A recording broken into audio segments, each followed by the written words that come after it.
नमस्कार साथियों।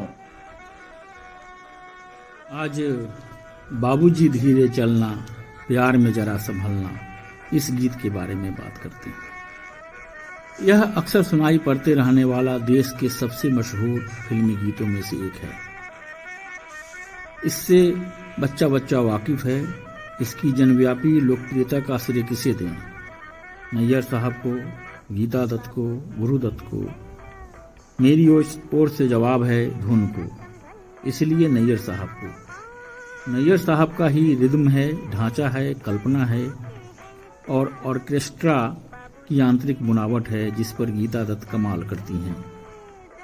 यह गीत यद्यपि गीता की नशीली, ठस्सेदार और चुलबुली गायकी के कारण मशहूर और लोकप्रिय हुआ, इसके जादू के पीछे असल आधार नैयर साहब के कंसेप्शन और कल्पना का है। सन 1953 के साल जब नैयर साहब फिल्म आर पार के गानों के लिए धुन खोज रहे थे, एक कैंची धुन त्रियाम के भीतर आ गई और एक इतिहास रच गया। गीत की खूबी यह है कि वह अचानक और झटके से शुरू होता है। बाबूजी धीरे चलना, इस पंक्ति के पहले कोई संगीत नहीं है। यह प्रयोग पहली बार हुआ था और इसे गुरुदत्त ने सुझाया था। यह प्रयोग आप सीआईडी के आंखों ही आंखों में इशारा हो गया में भी देखते हैं। इस गीत की दूसरी खूबी यह है कि यह ठसकदार रिदम के भीतर चलता है और ढोलक का सुहाना प्रयोग करता है। आप पूछ सकते हैं लय और ताल में क्या फर्क है? इसे यूं समझ लीजिए कि नदी बह रही है, यह लय है, और चट्टानों से ऊपर नीचे बहती है, यह ताल है। लय सुनकर मन गुनगुना पड़ता है, ताल सुनकर हाथ पैर हरकत में आ जाते हैं। बाबूजी धीरे चलना नैयर का शायद सबसे ज्यादा ताल प्रधान गीत है। इस गीत की दूसरी खूबी यह है कि इसमें और अकॉर्डियन का उपयोग प्राधान्य के साथ किया गया है और उसकी अटखेलियां सुनते ही बनती हैं।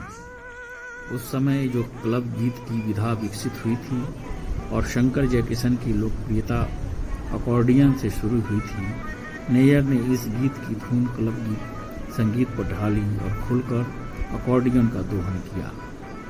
आगे का इतिहास यह है कि गीता दत्त ने इस धुन और ऑर्केस्ट्रा के साथ अपनी सर्दीली तरपाती हुई मादक के साथ जब इस गीत को गाया तो बूढ़े जवान हो गए।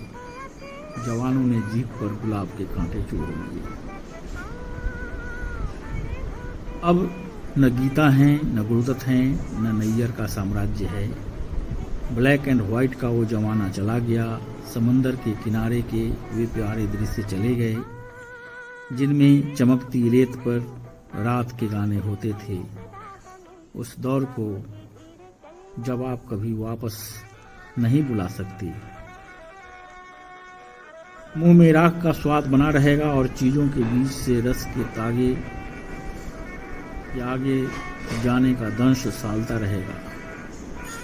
पर इस माया को संगीत ने रचा था, तो इस माया को खुद सिनेमा तोड़ भी देता है, क्योंकि फिर से कानों में गुजरा दौर लौट आता है, रेडियो से टेप रिकॉर्डर से। बाबूजी धीरे चलना, और लगता है कलाओं की दुनिया में कब्रिस्तान नहीं होते।